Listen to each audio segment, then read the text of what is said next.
Sąskrydis yra ta vieta, tas įvykis, kai visos Lietuvos specialistai, kurie dirba, kurie rūpinasi globojamais vaikais, suvažiuoja į Birštoną. Čia turi laiką pokalbiams, diskusijoms, naujoms patirtims, bendradarbiavimui, susipažinimui ir augimui.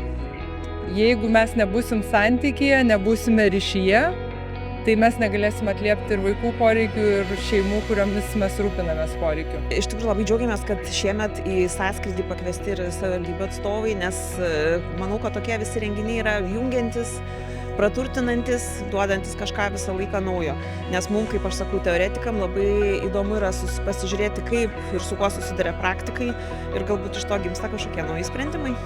Tai toks renginys, jisai ugdo ryšį, ar ne? Mes tą ryšį tam skiriam papildomą dėmesį, kad tas ryšys būtų tvarus, kad jis būtų paremtas profesionalia partnerystė, profesiniu bendradarbiavimu, bet paremtas taip pat ir žmogiškom emocijom, tuo santykiu, kurį mes susikuriam kartu dirbdami. Dirbam sudėtingą darbą, ar ne? Kasdieną esam trauminėse situacijose, tai todėl vienas kito pažinimas, pasitarimas, kada tu gali skambinti kolegai į Vilnių, į Kuršėnus, į Šiaulius, į Klaipėdą, į Gargždus, tai tau duoda tokį savisaugos jausmą.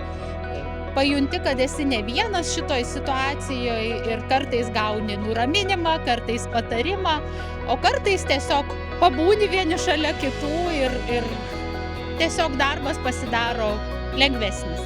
Labai daug kalbam apie bendradarbiavimą, bet labai džiaugiuosi, kad realiais veiksmais ir realiu savo buvimu kartu susibūrėm į tokius susitikimus. 3 kartai, kaip šiandien sakė Vaiko teisių gynėjų direktorė, jau yra tradicija. Labai džiaugiuosi šitą tradiciją, nes būdami kartu ir formalioje ir neformalioje aplinkoje mes tikrai galėsim geriau bendradarbiauti.